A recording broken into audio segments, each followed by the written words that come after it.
مقابلہ کریں گے انشاءاللہ۔ صاحب آپ کی پریس کانفرنس کا خلاصہ یہ ہے کہ آج جو مسائل اور مشکلات کا شکار ہم ہیں، اس کا نقطہ ایک ہے کہ کسی بھی حکومت کو اس کی مدت پوری نہیں کرنے دی گئی۔ کیا گارنٹی ہے کہ آنے والے دنوں میں اس طرح کے معاملات ہمارے ساتھ پیش نہیں آئیں گے؟ اور دوسرا سوال یہ ہے کہ محمد نواز شریف صاحب ان مشکل حالات میں کیا معاشی پروگرام لے کر آ رہے ہیں جس سے ایک عام آدمی مسلم لیگ نون سے جو لگائے؟ میں نے آپ کو گزارش کی کہ وہ خود اپنا جو سارا جو منصوبہ ہے پروگرام، وہ آپ کو خود آ کے وہ آپ ان کی زبانی سنیں گے۔ میں نے اختصار کے ساتھ بتا دیا کہ وہ تشریف لا رہے ہیں اپنے ہم وطنوں کے ساتھ مل کر اس ملک کے زخموں پر مرہم پٹی کریں گے اور پاکستان کی ترقی و خوشحالی، کروڑوں نوجوان بچوں اور بچیوں کے مستقبل کو تابناک بنانے کے لیے پاکستان وہ ہر چیز کریں گے جس کی قوم کو ان سے توقع ہے اور جس کا مظاہرہ انہوں نے ماضی میں ایک مرتبہ نہیں، ایک سے زیادہ مرتبہ کر کے دکھایا۔ جی ابراہیم صاحب،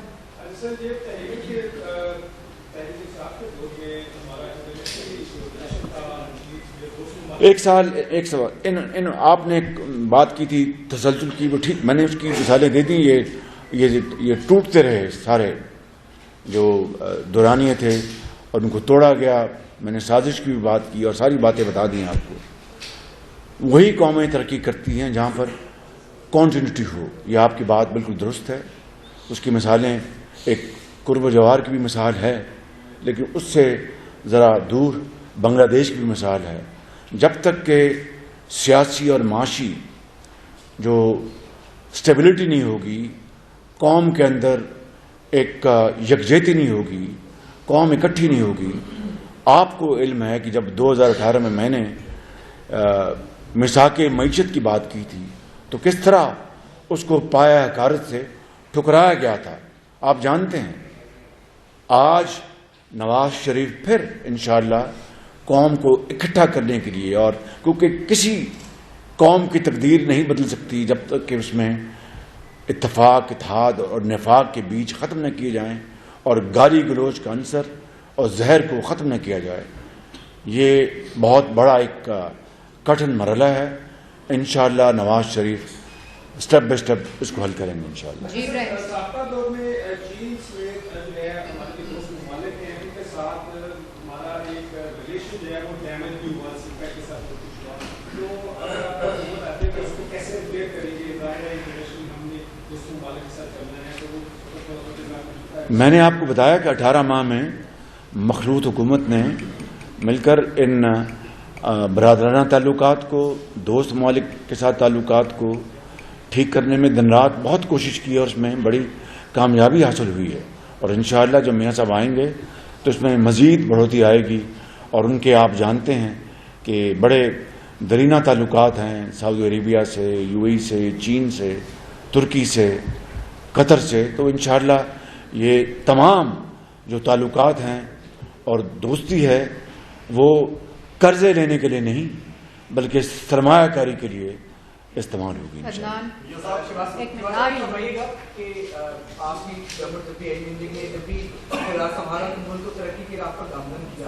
تو یا پھر کون لوگ ہیں جو بار بار ملک کی جو معیشت ہے اس کو تفریح سے اتارتے ہیں؟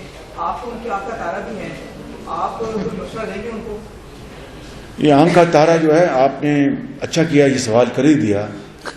بعض یار لوگوں نے اسلام آباد میں جب میں آخری ملاقات کرا تھا اپنے بڑے ہی محترم صحافی بھائیوں سے اور میڈیا کے جو اینکرز ہیں سب سے، تو ایک محترم خاتون بہن نے مجھے یہ کہا کہ وزیر اعظم صاحب آپ تو اسٹیبلشمنٹ کے 30 سال سے آنکھ کا تارا ہیں۔ اس کا جو اخباروں میں اگلے دن یا ٹیلی ویژن پر جو آیا اس کا مجھے دکھ ہوا کہ بات وہی کرنی چاہیے جو کہی گئی ہے۔ آپ اپنے پاس سے بات کریں گے تو یہ صحافت نہیں ہے، یہ پھر زرد صحافت ہے۔ میں بالکل اپنا لگی لپٹی کے بغیر بات کر رہا ہوں۔ میں نے یہ کہا تھا کہ اگر میں آنکھ کا تارا ہوں جو آپ کہہ رہی ہیں تو مجھے کون سے لڈو مل گئے ان 3 سالوں میں؟ اگر جنرل مشرف نے میاں نواز شریف کو اقتدار سے نکالا اور اٹک فورٹ بھجوایا تو میں بھی وہاں گیا،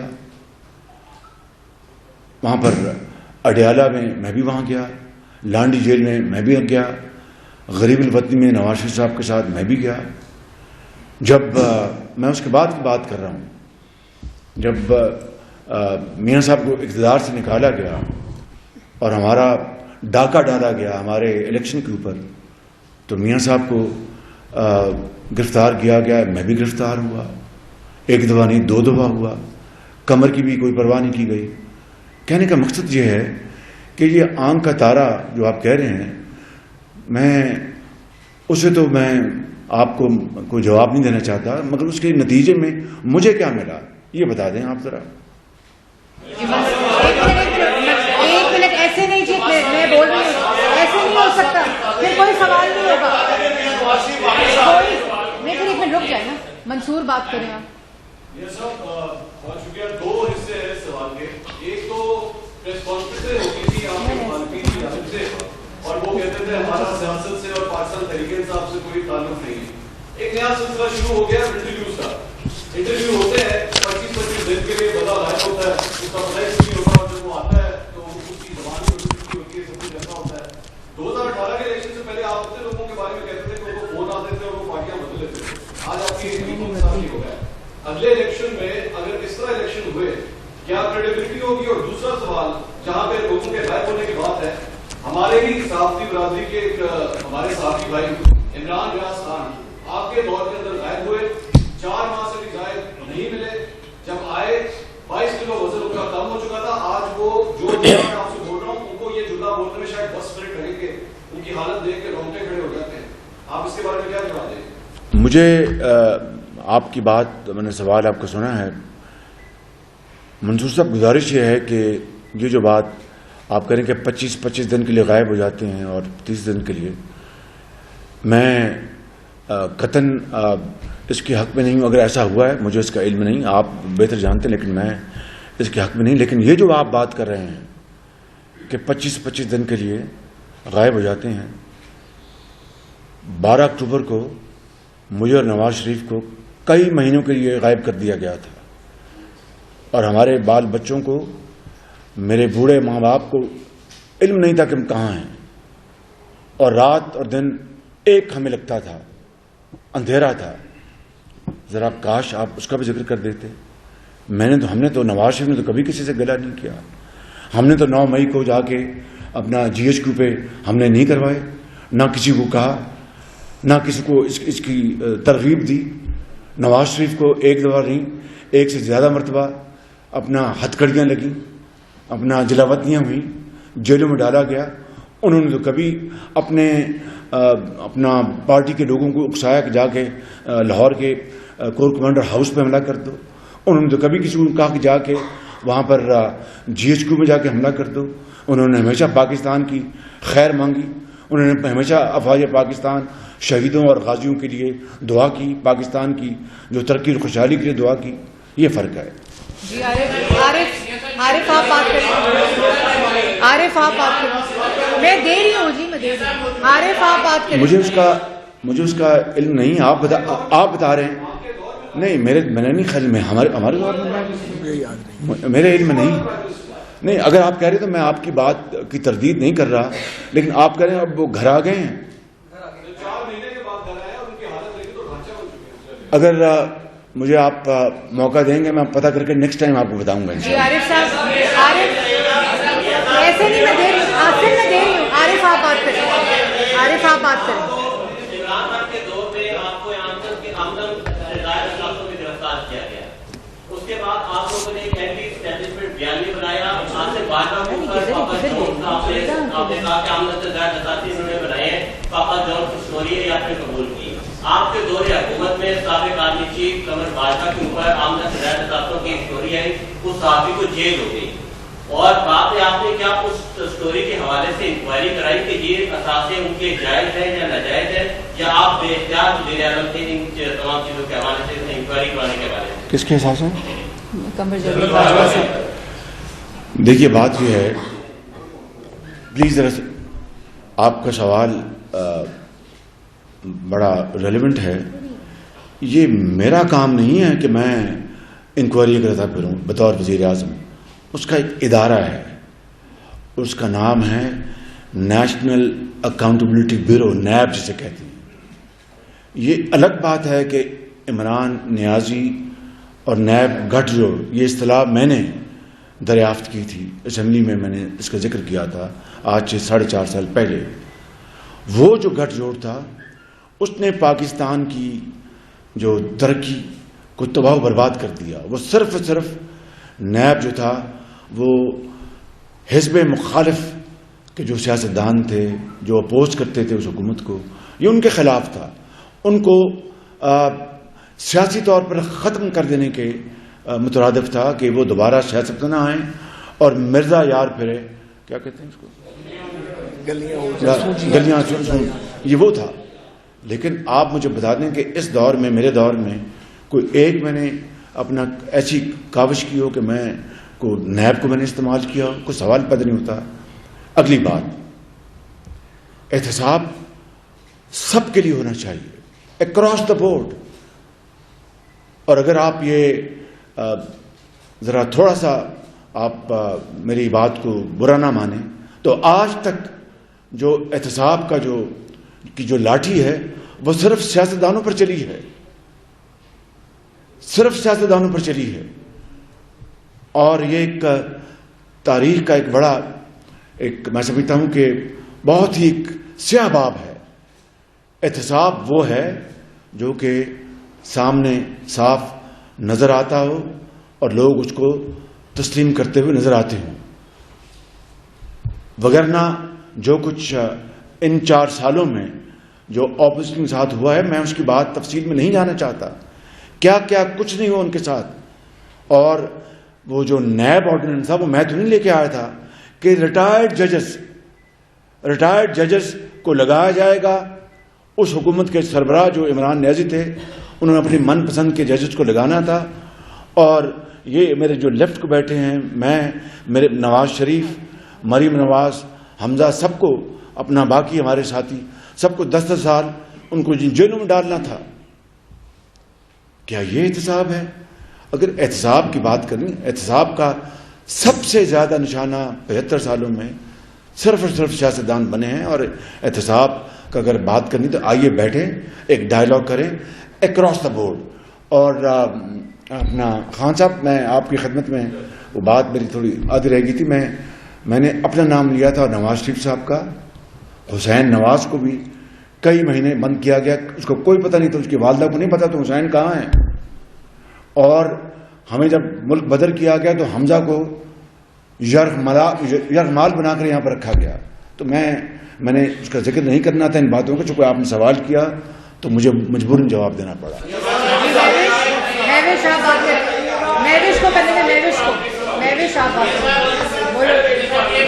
مہوش کو بات کرنے کا 1 منٹ بھائی. مہوش آپ بات کریں.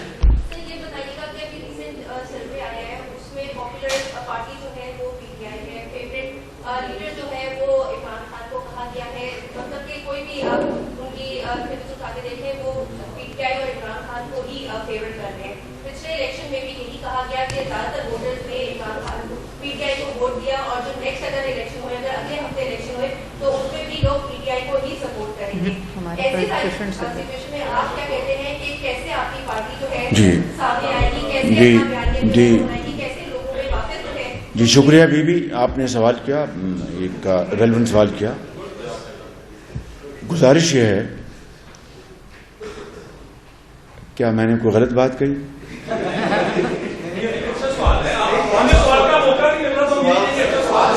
بی بی چھوٹی بہن کو کہتے ہیں اور کس کو کہتے ہیں؟ نہیں اس بات پر نہیں. ہاں کس بات؟ وہ جو آپ سے سوال کرنا چاہ رہے ہیں اس کا جواب اچھا اوکے, اپنی مرضی کا لینا چاہ رہے ہیں. گزارش یہ ہے کہ کیا 2018 میں کے الیکشن میں سروے میں کون سب سے آگے تھا؟ نہیں محترمہ, میں آپ کے سوال کا جواب دے رہا ہوں نا, اس کی مجھے موقع دینا. Nawaz Sharif P M L N, اور کس طرح اس الیکشن کو چھینا گیا میں نے اس کی تفصیل بتا دی, آپ کو رپیٹ نہیں کروں گا. تو اسی الیکشن کے اوپر جو ڈاکہ ڈالا گیا اسی نے پاکستان کی جو تقدیر اس کو کھوٹا کر دیا اور معاشی ترقی کو تہ و بالا کر دیا، برباد کر دیا. تفصیل بتا چکا ہوں، کچھ بتانے کی ضرورت نہیں. اب آپ کا سوال یہ ہے کہ آپ کہہ رہی ہیں کہ یہ سروے میں عمران خان اپنا پاپولر ہیں. میں آپ کی بات کو نہ نفی کرتا ہوں نہ اس کی تصدیق کرتا ہوں. میں یہ کہتا ہوں کہ میدان میں کیمپین ہوگی، فری اینڈ فیئر الیکشن ہونی چاہیے، اور جس کو عوام ووٹ دیں 100 بسم اللہ. سعید لودھی صاحب، سعید لودھی صاحب ادھر ایسے نہیں ہو سکتا. سعید لودھی صاحب بات کریں. 1 منٹ بھائی میرے، 1 منٹ. سعید لودھی صاحب بات کریں. ایسے ہی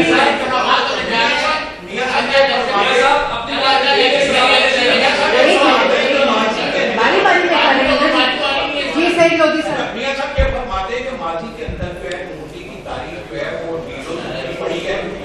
لیکن اب جو ہے ابھی بھی یہ باتیں آ رہی ہیں کہ بڑے میاں صاحب جو ہے کسی ڈیل کے نتیجے کے اندر آئے، اس کے جو ہے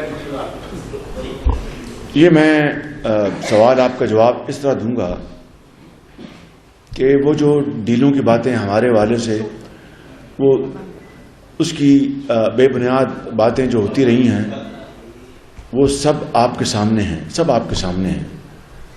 اور اگر ڈیلیں ہوتی تو پھر نواز شریف کو ڈھیل ملتی، مشرف دور میں اس کو جلاوطنی کاٹنی نہ پڑتی، جیلیں کاٹنی نہ پڑتی. البتہ ہماری جو فوج ہے اس کے ایک ذمہ دار شخص کی پریس کانفرنس میں آپ نے سنا ہوگا، اور مجھے یقین ہے کہ آپ کو بھی ان کی بات سے اختلاف کرنے کا کوئی جواز نہیں. انہوں نے کہا تھا کہ عمران خان نے جنرل باجوہ کو کہا کہ میں آپ کو انڈیفینٹ میں آپ کو ایکسٹینشن دوں گا اگر آپ میری مدد کریں. بس یہ ہے جواب آپ کے سوال.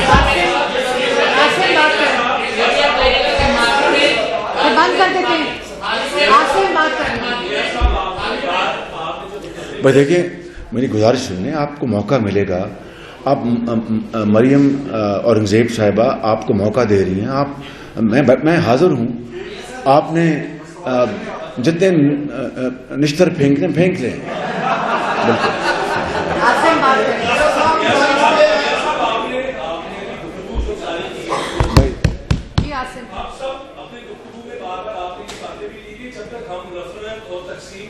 بالکل صحیح، میرا بالکل صحیح. سب سے جو ایک بڑی ڈبیٹ چل رہی ہے وہ یہ چل رہی ہے کہ پاکستان تحریک انصاف کو بیلٹ پیپر سے آؤٹ کیا جائے گا الیکشن کمیشن کی طرف سے.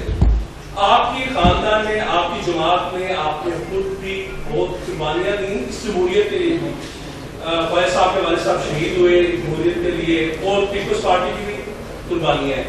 کیا ایک ایسی جمہوری خاندان ہے، ایسی جمہوری جماعت وہ کسی اور سیاسی جماعت کو بیلٹ پیپر سے غائب ہوتے ہوئے یا بیلٹ پیپر سے آؤٹ ہوتے ہوئے اسے تسلیم کریں گے؟ اس فیصلے کو دیکھیے بات یہ اس کے ساتھ بھی لے لیجیے گا کہ اگر آپ اسے تسلیم نہیں بھی کرتے یا وہ جو آپ اس کا دیں گے، اس وقت نواز شریف کیا ان کی ڈیمانڈ میں شامل ہے؟ کیونکہ یہ اس وقت یہ ڈائلاگ بھی آ رہا ہے کہ شاید نواز شریف نے کہا، یہ کلیئرٹی دے. دیکھیے، ہم اس بات میں نے اب اس کا جواب میں دے چکا ہوں، لیکن آپ کا سوال ایک حصے کے حوالے سے وہی ہے جو جواب میں دے چکا ہوں کہ فری اینڈ فیئر الیکشن میں جو بھی جیتے ہم سب کو وہ فیصلہ ماننا ہوگا. Free and fair election number 1. Number 2، Nawaz Sharif صاحب کو جھوٹے مقدمے میں، اور ایک میں پھر کہوں گا کہ ایک انتہائی بھونڈی جو سازش کی گئی تھی، ان کو لائف ٹائم ڈسکوالیفائی کیا گیا. اس لیے کیا گیا تھا کہ ان کے ووٹرز گھر بیٹھ جائیں اور پھر مرزا یار پھرے. لیکن ایسا نہ ہوا، اللہ کو منظور تھا. لوگ ہمارے اپنے جھوک در جھوک نکلے. مگر اس سے پہلے جس بات کی طرف آپ اشارہ کر رہے ہیں وہ ہو چکا تھا، ریگ مال پھیرا جا چکا تھا. ہمارے لوگوں کو زبردستی دھمکیاں دے کر ان کو توڑا گیا، ان کو پی ایم ایل چھوڑنے پر مجبور کیا گیا، اور ان کو آزاد، ان کو کہا گیا، گائے کا نشان دلوایا گیا. یہ کیا تھا؟ یہ وہی جس کی طرف آپ اشارہ کر رہے ہیں کہ ان کو گائے کا نشان مل جائے اور وہ شیر اور گائے اور اس کے علاوہ جیپ کا نشان دیا گیا. تو یہ کیا تھا؟ This was pre election massive rigging. تو میرا آپ کا جو سوال جو ہے بالکل میں اس کو سمجھاؤں اور جواب یہی ہے کہ سب کو فری اینڈ فیئر مساوی مواقع ملنے چاہیے. عدنان آپ بات کریں. ایک ایسے نہیں ہوگا بھائی. عدنان آپ بات کریں. ایک ادھر دے رہی ہوں، ایک ادھر دے رہی ہوں. عدنان آپ بات کریں. آج لاہور ہائی کورٹ میں ایک رپورٹ پیش کی گئی ہے میاں نواز شریف صاحب کی صحت کے حوالے سے، جس میں میاں نواز شریف صاحب کی صحت کے حوالے سے آج لاہور ہائی کورٹ میں ایک برطانوی میڈیکل سینٹر کی رپورٹ پیش کی گئی ہے جس میں ان کے دل کے حوالے سے کچھ تنقیدات کا اظہار کیا گیا. آپ چونکہ ان سے ان ٹچ ہیں، آپ فرمائیے گا کیا وہ واپس آئیں گے اپنی میڈیکل؟ جی میں نے آج نہیں کئی مرحلوں پہ کہا، آج پھر میں دہرا دیتا ہوں کہ انشاءاللہ وہ تشریف لا رہے ہیں اور یقیناً ڈاکٹرز کی کلیئرنس کے بعد وہ تشریف لے آئیں گے. ایبسلیوٹلی انشاءاللہ. ان کو دے دیں. آپ بات کر رہے ہیں سر، آنکھوں پر آپ بات کر رہے ہیں. یہ کرپان تو نہیں پہنی ہوئی؟ کیا پہنا ہوا آپ نے؟ جی بجلی اور آتا ہے جس کی قیمتیں مسلسل بڑھتی جا رہی ہیں اور جس کا سارا ملبہ آپ کی حکومت پر آ رہا ہے، کیونکہ آپ جو 16 سال حکومت کر کے عوام جو ہے 16 ماہ کی حکومت اور اس کے بعد مسلسل جو بڑھا ہوا ہے، تینوں چیزوں سے عوام معاشی مسائل کا شکار مسلسل خوشیاں ہو رہی ہیں. جی اب گزارش یہ ہے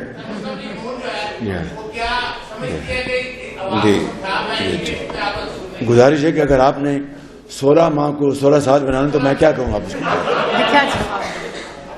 گزارش یہ ہے کہ یہ ساری باتیں میں اپنے ابتدائی میں بتا چکا ہوں، مہنگائی کے حوالے سے، مشکلات کے حوالے سے. کہاں جی اچھا اذان ہو رہی ہے، 2 منٹ دے دیں.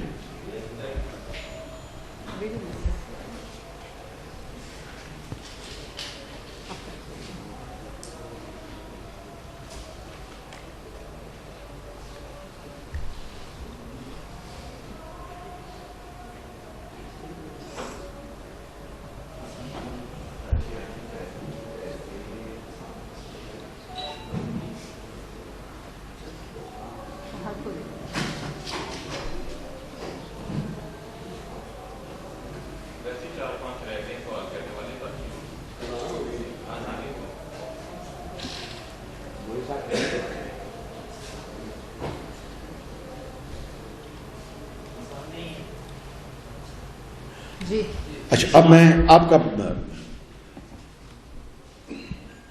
بات یہ ہے کہ میں مہنگائی کے حوالے سے آپ کو ایک پورا پس منظر میں بتا چکا ہوں، لیکن آپ کا سوال جو ہے میں 2017-18 میں آٹا 35 روپے کلو تھا، چینی 52 روپے کلو تھی، روپیہ ڈالر کا تناسب 100 روپے تھا، 104 روپے تھا. یہ ہے وہ نواز شریف کا دور. ان 16 ماہ میں جہاں پر مہنگائی کی ساری باتیں میں کر چکا ہوں، آپ کے بھی سوالات بالکل وہاں پر اس حوالے سے ریلیونٹ ہیں. رمضان شریف میں 76 سال میں مفت آٹا تقسیم کرنے میں 70 ارب روپے جو خرچ کیے گئے.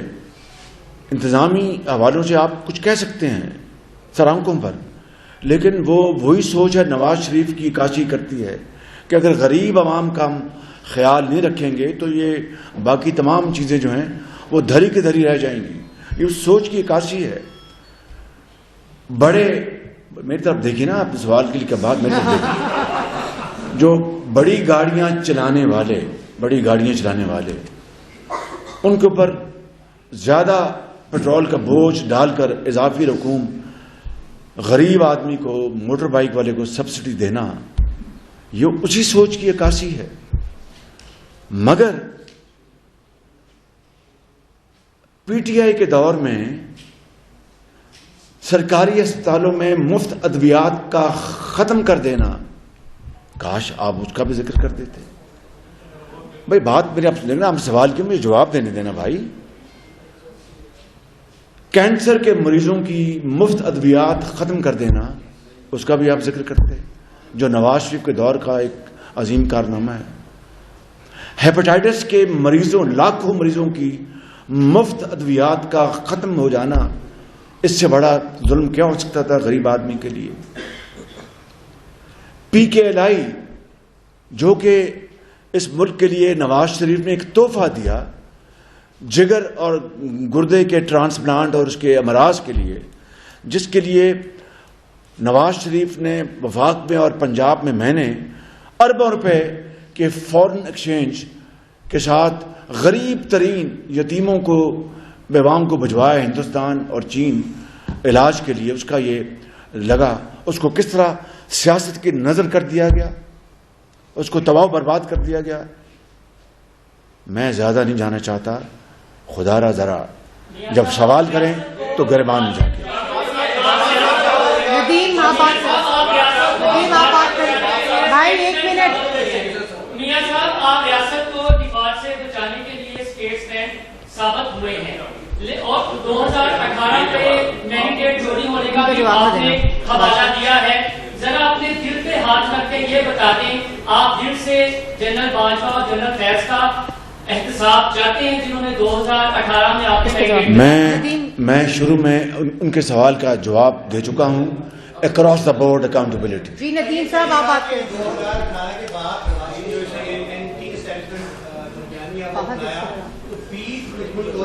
میں نے دی موقع دیں. جی دے سب کو دے. 19 میں کامیابی حاصل کی، 19 میں اینٹی اسٹیبلشمنٹ بیانیہ کے کیس کے اوپر کامیابی حاصل کی ہے. اب ووٹ کو عزت دو کا جو بیانیہ ہے، اور آپ نے کوشش کی کہ بعد میں عزت دو میں تبدیل کیا جائے، جو کہ نہیں ہو سکا. آپ بتائیے گا کہ ووٹ کو عزت دو کا جو بیانیہ ہے، اس کو آپ کیوں پیچھے چھوڑ رہے ہیں؟ قطعاً پیچھے نہیں چھوڑ رہے. ووٹ کو عزت دو اپنی جگہ ہے، اور 2013 میں لوگوں نے ووٹ کو عزت دو کے نعرے پر ووٹ دیا. 2018 میں لوگوں نے اور کروڑوں لوگوں نے ووٹ کو عزت دو کے نام پر ووٹ دیا.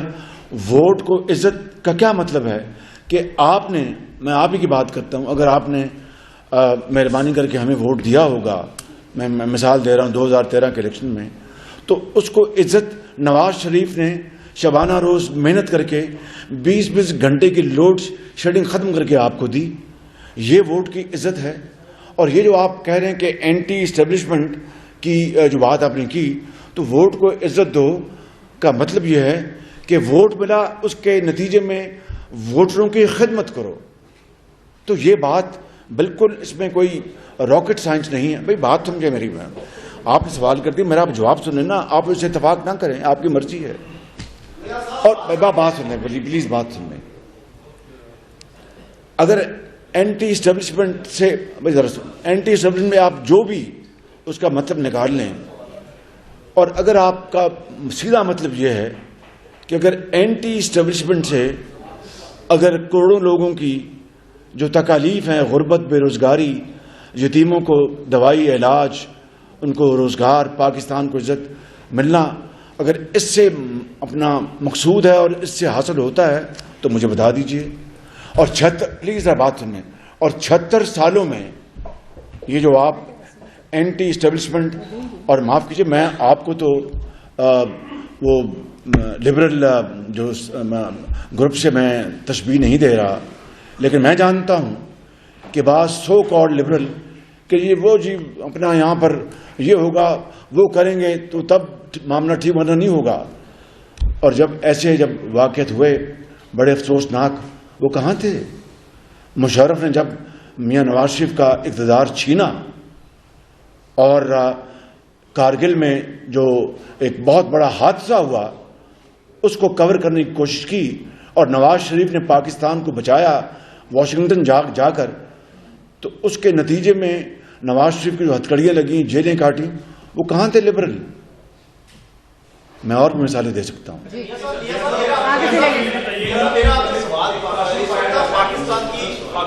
سیکورٹی کے حوالے سے سوال ہے کہ دہشت گرد حملے پچھلے کچھ ٹائم میں کافی زیادہ بڑھے ہیں اور جو پچھلے دنوں ایپیکس کمیٹی کی میٹنگ ہوئی تھی گرانٹ سیٹ اپ کی، اس کو انہوں نے فیصلہ کیا کہ جتنے بھی افغانی غیر قانونی طریقے سے پاکستان آئے تھے ان کو واپس بھیج دیا جائے. 30 اکتوبر کی تاریخ دی گئی ہے. آپ اس کو کس طرح دیکھتے ہیں؟ دوسرے PIA کی نیچکاری کا کام تیزی سے شروع ہو گیا، آپ کے دور میں یہ کام شروع ہوا. اگر قومی ادارے ساری نیچکاری کی طرف چلے جائیں گے تو مستقبل میں کیسے چلیں گے؟ تو شکریہ، مہربانی. دیکھیے یہ بات ہو رہی ہے وہ افغان جو کہ غیر قانونی طور پر پاکستان میں موجود ہیں، اور یہ خالی غیر قانونی افغان نہیں، غیر قانونی لوگ جو پاکستان میں موجود ہیں، یہ ان کے خلاف یہ پالیسی بنائی گئی ہے. نمبر 1. نمبر 2، یہ میں جدا طور پر یہ بات کر رہا ہوں کہ حالیہ دنوں میں اور حالیہ مہینوں میں، بلکہ پچھلے 2 سالوں میں جو دہشت گردی میں اس ملک میں جو ایک دم اس میں جو تیزی آئی ہے اور وہ بے گناہ سینکڑوں ہزاروں لوگ شہید ہو گئے ہیں دوبارہ، اس کے تہ میں آپ کو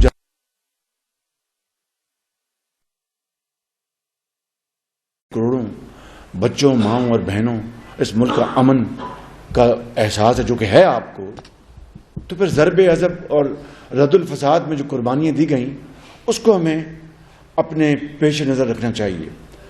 دوسری بات آپ نے کی وہ یہ ہے کہ نشکاری کا، جو PI کی بات میں نہیں کر رہا، اسٹیل مل کی بات میں نہیں کر رہا، میں ان تمام اداروں کی بات کر رہا ہوں جن کو آپ انگریزی میں SOEs کہتے ہیں، اسٹیٹ اونڈ انٹرپرائزز، یعنی سرکاری ادارے جو بنائے گئے پچھلی دہائیوں میں. 700 ارب روپے سالانہ، 700 ارب روپے سالانہ اس میں ڈوب جاتے ہیں سالانہ. بھائی ہاں بالکل، آپ سوالیہ نشان دیکھیں، میں آپ کو فیکٹس بتا رہا ہوں. 700 ارب روپے.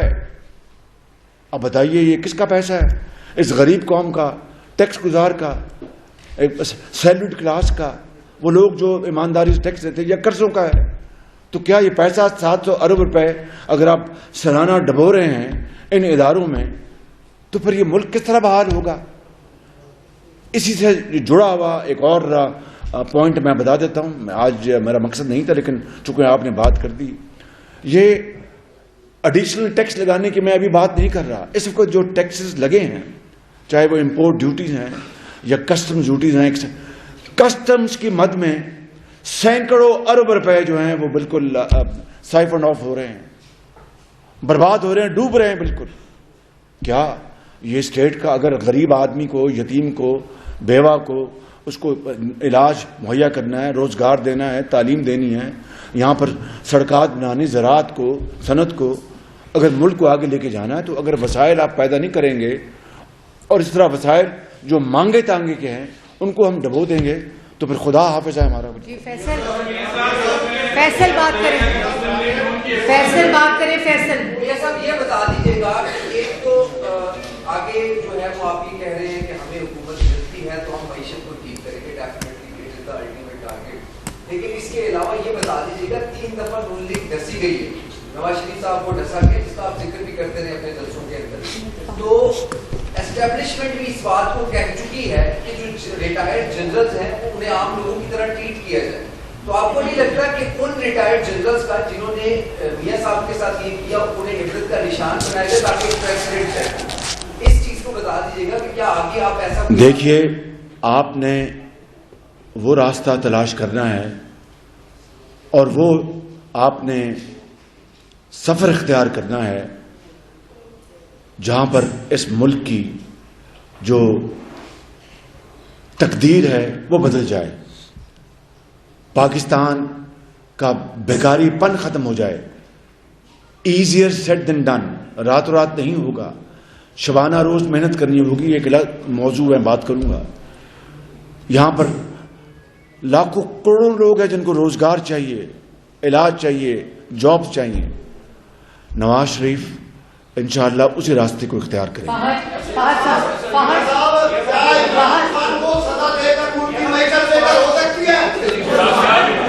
ایک منٹ ضرور کرنے میں دیکھتی ہوں.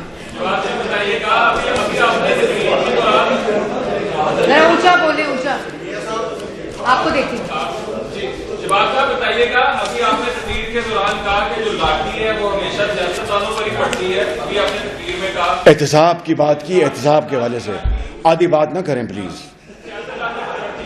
میں آپ سے یہ سوال کرنا چاہوں گا کہ جب بھی ترقی کا سفر شروع ہوا تو ہماری جو سابق فوجی ہیں انہوں نے اس پر دوسرا برا کردار جو ہے انہوں نے نبھایا. اب اگر آپ حکومت کا بیانیہ لے کر آتی ہیں تو پھر کیا آپ کو یقین ہے کہ آئندہ آنے والے وقت میں جب ہم حالات ٹھیک کریں گے تو کوئی جنرل باجوہ یا جنرل فیض پیدا نہیں ہوگا؟ ساتھی ایک اور لے لیں. فہد شہباز آپ بات کریں.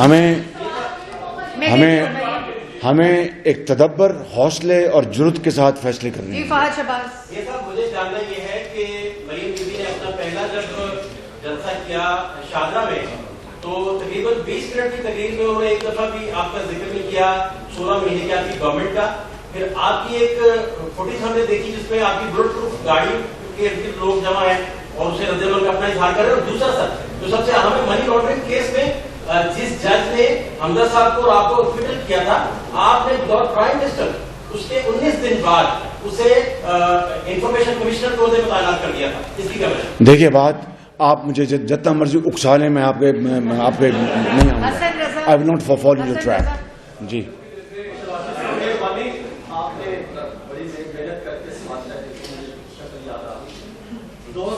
میں پروجیکٹ شروع ہوا یا آیا یا لایا گیا یا جیسے بھی آیا یا جیسے ساری سیاسی جماعتیں آئی, ذہن سازی کی بھی چور ڈاکو کرپشن کر کے لوٹ مار کر کے باہر چلے گئے, یا ذہن سازی کی بھی یوتھ کے اندر 10 عرصے میں جو یوتھ ووٹر ایکٹ ہوا ہے ان کے ذہنوں میں یہ سوال کلک کرتا.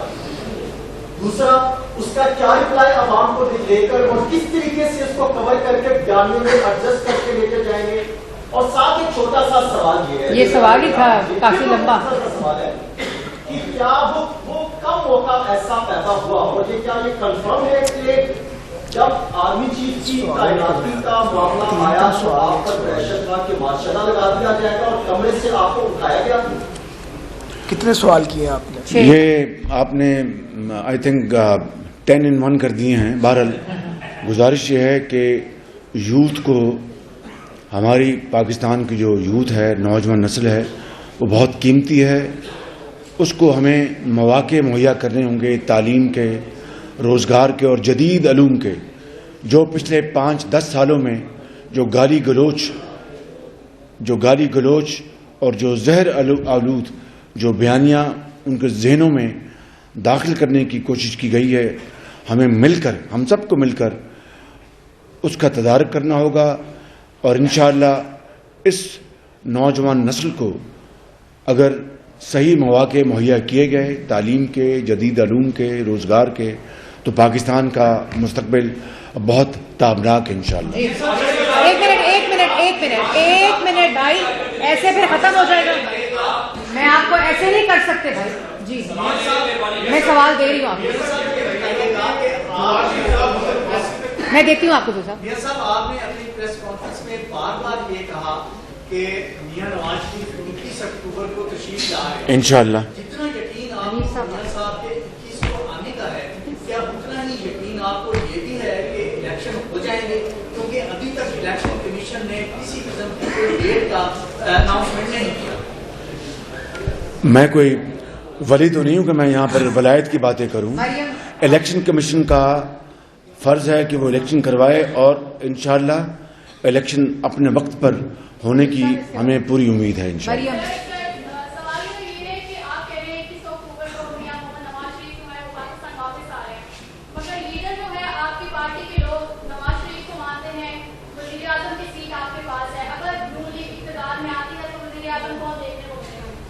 میں اس کا کئی مرتبہ ذکر کر چکا ہوں, اور اگر آپ نے اخبارات میں اور ٹیلی ویژن پر میرا بیان نہیں پڑھا تو آپ کی خدمت میں عرض کر رہا ہوں کہ موقع ملا تو انشاءاللہ نواز شریف ہو. جی آپ بات کریں, اس کے بعد آپ کو دیتی ہوں. جی آپ میرا خیال ہے ختم کر دیتے ہیں. آپ بیٹھے, ایک منٹ بیٹھے, آپ بات کریں. آپ نے تذکرہ کیا ہے کہ 1999 میں آپ کو اور نواز شریف صاحب کو ہوا کیا گیا. ابھی بھی میں نے اغوا کرنے کی بات نہیں کی. Please don't put words in my mouth. Please جو میں نے کہا اس کو وہ کہیں. ابھی بھی اسی طرح کی ہدایت کرنے کے جو واقعات ہیں وہ ہو رہے ہیں.